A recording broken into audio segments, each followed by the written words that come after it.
Linda startled awake. The ceiling was still there, dimly lit. The digital clock on the nightstand read 3:17 a.m. She lay still, listening to the ticking of the clock echoing in the eerie silence. No sound of cars outside, no wind. The small room was hauntingly quiet, and what unsettled her wasn't the darkness or the stillness. It was the question of why she had woken up at this hour. Not thirsty, not in pain, no clear reason. But she knew this would be just like the other times, lying awake for hours, eyes wide open, mind spiraling down a stream of jumbled thoughts. This had been happening for the past few weeks.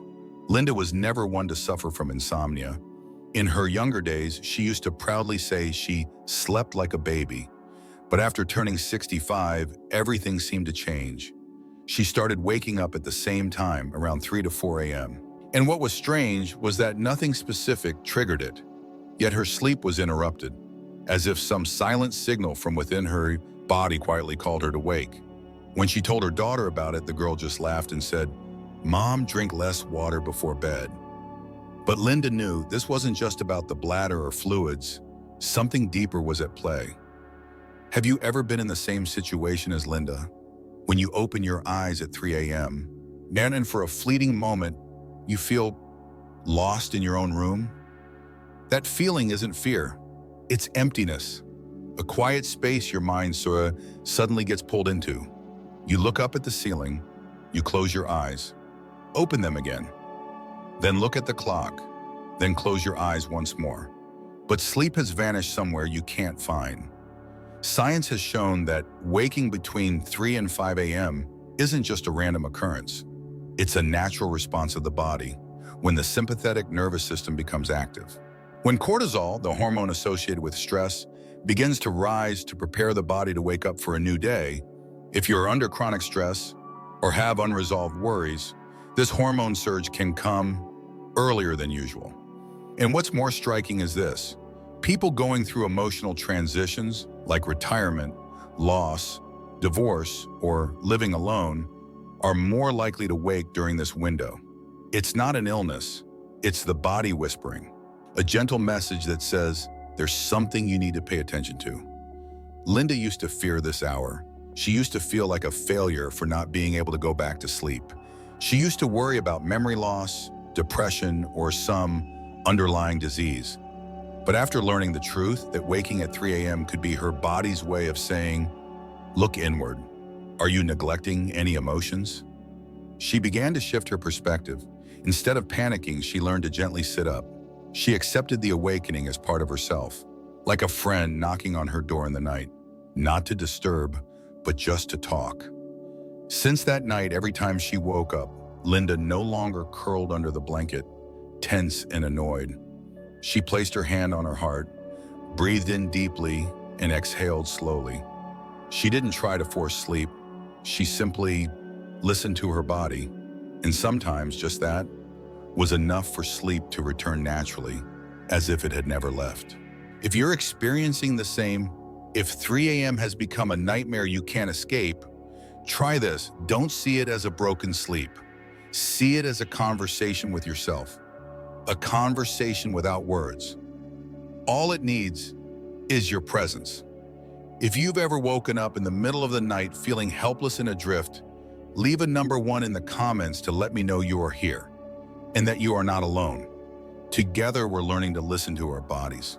And maybe, just maybe, in learning to listen, you'll rediscover peace, even in the hour that once felt the most unsettling. Linda used to think that if she just lay still, didn't move, didn't think, then sleep would return. She imagined her body as a stone, unmoving, waiting for the wave of drowsiness to wash over. But no, that waiting only made her feel more suffocated, more anxious, as if the more she held her breath, the more her mind took over everything. The bed used to be her favorite place, a safe space, a place to rest, to read, to listen to the night rain. But on nights like this, when the clock read 3:30 a.m. and her eyes refused to close, the bed turned into a prison. And the stillness of her body became the very chain that tightened the grip of helplessness. Maybe you felt like Linda too, lying there, eyes shut tight, trying to chase away thoughts by thinking of nothing. But the harder you try, the more your mind wanders into dark corners. An old memory, a mistake you haven't forgotten, a word that hurt you. Or worse, the inner voice whispering, "Why can't I sleep? Is something wrong with me? Tomorrow's going to be exhausting." And just like that, a simple wake-up becomes a spiral of tension, where sleep turns into a luxury. But then one night, Linda did something different. Not because she knew it was the solution. She was just too tired of lying still, unable to sleep. She sat up slowly, didn't turn on the light, made no sound. She simply changed from lying down to sitting up. And in that moment, strangely, she felt a bit of relief, as if she had reclaimed a sense of control over the night. Did you know that when you sit up or shift your position, you're sending a signal to your brain, "I'm no longer stuck"? Just by not lying still, you interrupt the passive state that keeps your nervous system on high alert. You don't need to leave the room or read a book or go for a walk. Simply sit up, rest your feet, support your back, and breathe. Inhale through your nose for 4 seconds. Gently hold for 1 second. Exhale slowly through your mouth for 6 seconds. And repeat. Linda calls it the dance of breath, because with every exhale, she felt herself letting go of pressure, of worry, of resistance. This breathing technique isn't just a trick. It's a real tool, scientifically proven to activate the parasympathetic nervous system, slow the heart rate, reduce cortisol levels in the blood, and bring the body back to a state of safety and calm. Linda didn't sit for long, just about 2 minutes. But the miracle was when she lay back down without the pressure to sleep immediately, without the tension, she felt warm, as if that small act of taking initiative had opened the door for sleep to return. If you find yourself awake at 3 a.m., don't force yourself to lie there like a statue. Try moving a little. Sit up gently. You don't need to do much. Just change your posture. You might discover you don't need to fall back asleep immediately. You just need to create the conditions for sleep to return once you stop chasing it. And if you can, place a hand over your heart where it's quietly beating, gently. No force. Let your breath do the rest. Because sometimes sleep doesn't need medicine. It only needs you to loosen your grip. If you've ever tried changing positions or deep breathing to fall back asleep, or if you're planning to try it tonight, leave a number 2 in the comments to let me know you're still here and that you're choosing a gentler way to care for your body.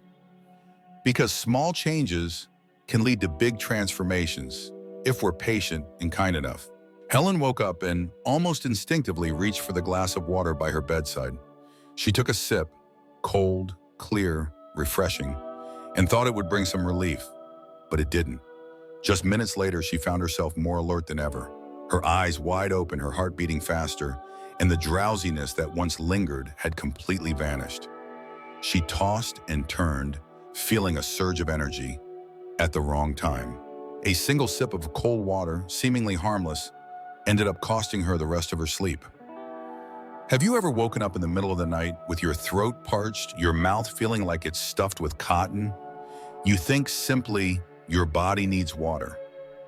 And you're not wrong, but the issue isn't that you drink, it's how you drink.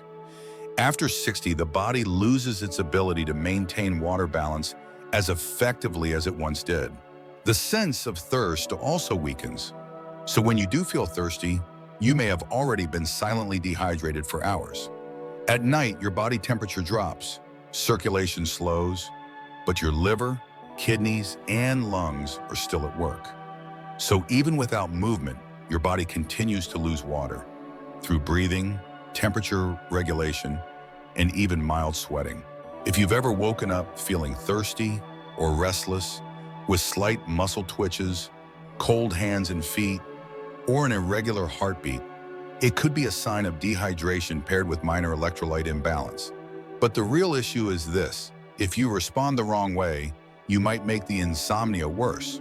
Most older adults have a habit of placing a glass of cold water by the bed.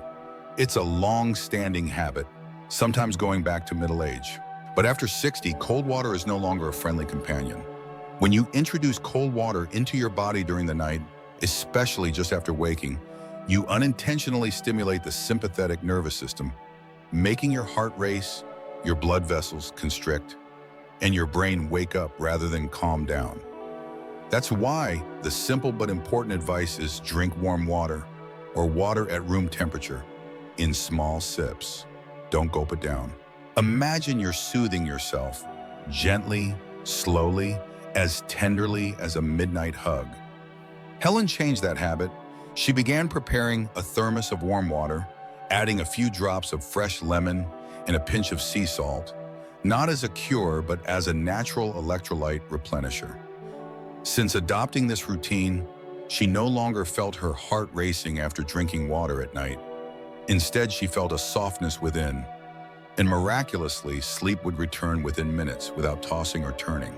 You might worry that salt raises blood pressure, but just a few grains of natural mineral salt, like Himalayan pink salt or Celtic sea salt, are enough to provide trace minerals like magnesium and potassium, which help relax muscles and calm the nervous system.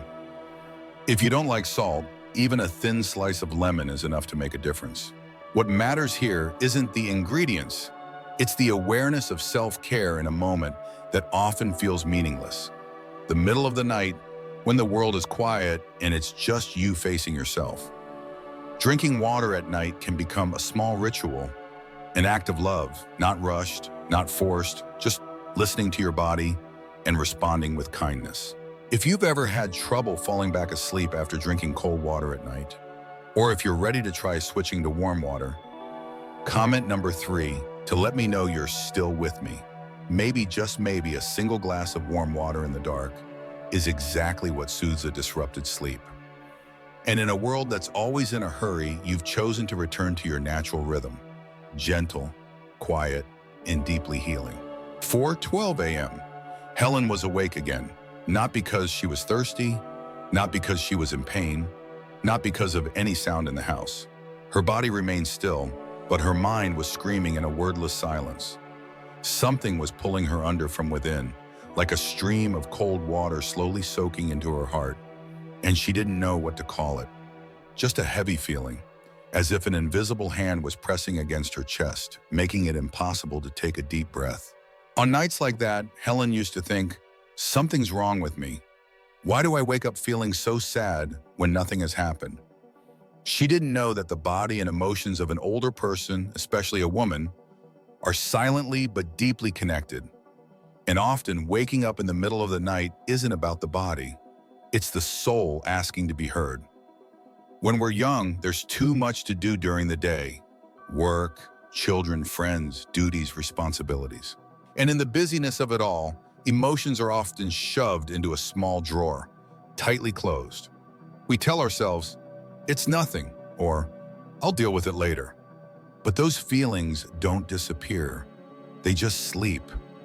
Until night falls and nothing is left to distract your mind. That is the moment when what hasn't been said, acknowledged, or released returns. Traditional Chinese medicine once taught that between 3 and 5 a.m., when the lungs are most active, and the lungs are said to house grief, regret, and the things we once held and had to let go.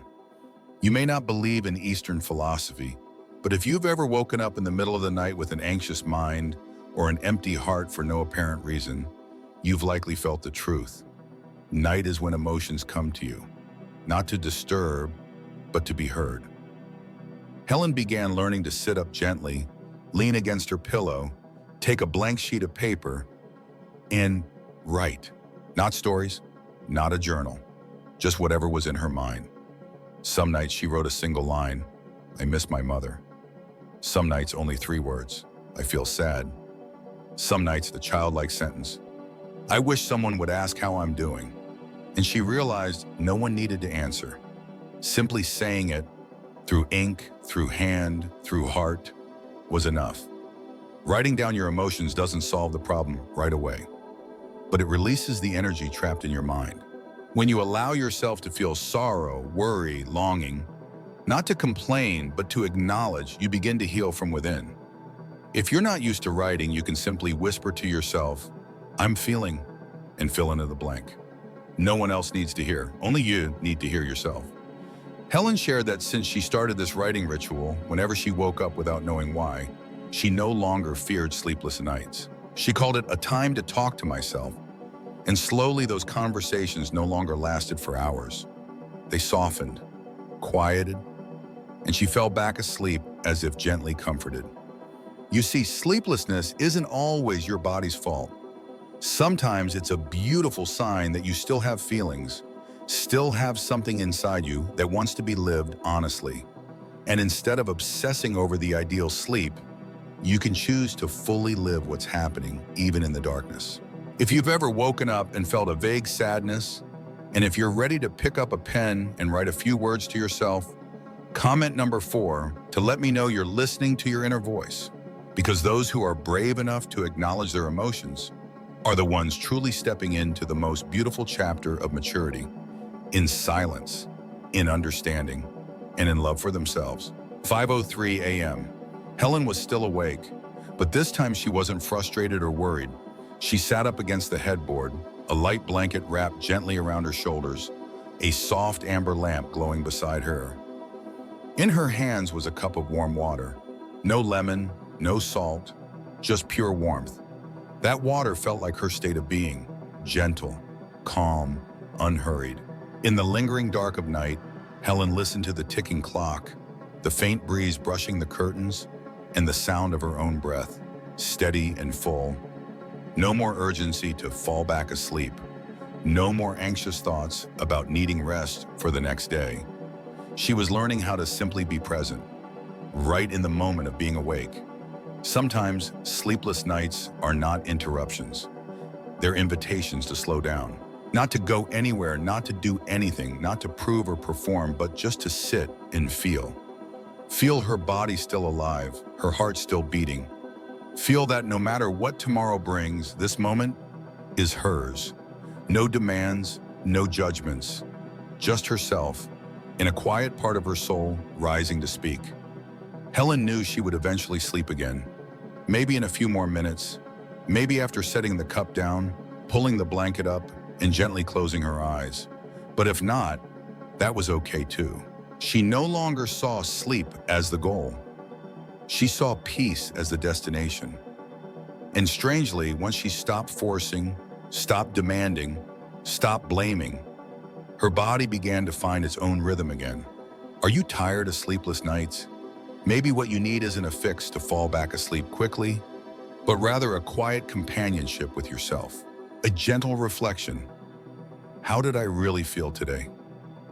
Am I holding on to something I haven't let out?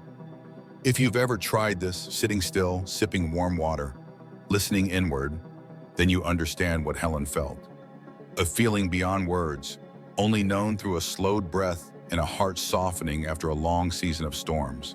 If you've been in that moment, awake in the night, yet no longer feeling wrong for it, comment number 5 to let me know you're entering a new season, where peace no longer comes from getting enough sleep, but from learning to be kind to yourself in every breath, in every minute, in every quiet awakening before the dawn arrives.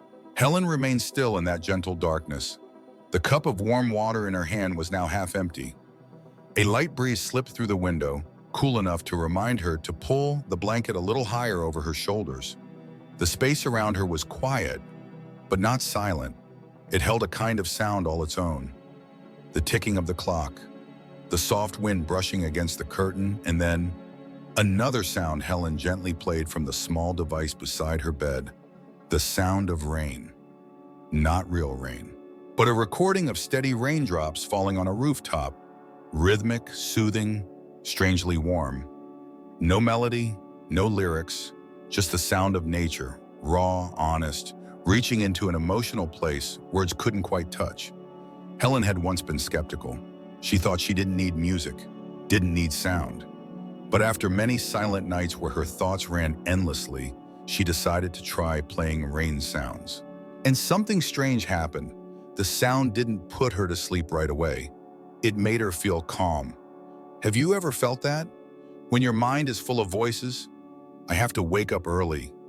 Why do I feel so low today? Am I tired? And nothing seems to silence them.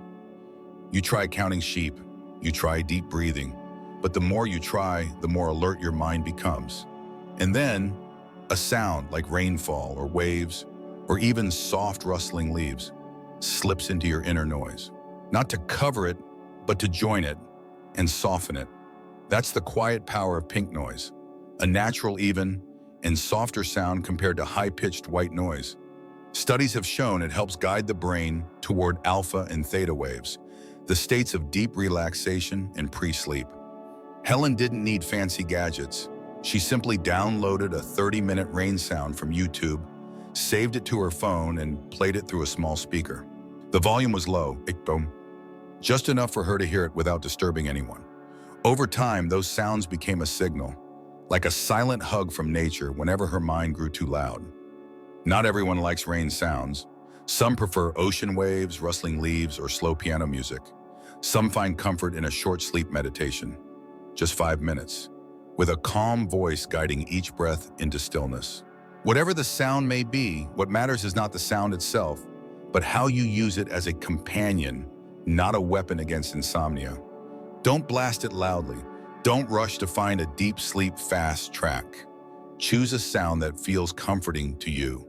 Play it like you would light a small lamp in the night, not to chase away the dark, but to remind yourself you are not alone. Helen shared that there are nights she still stays awake until morning. But if rain sounds, soft breezes, or a gentle meditation are beside her, she no longer sees it as a failed night. She calls it a time to rest within the night. No forcing, no winning over sleeplessness.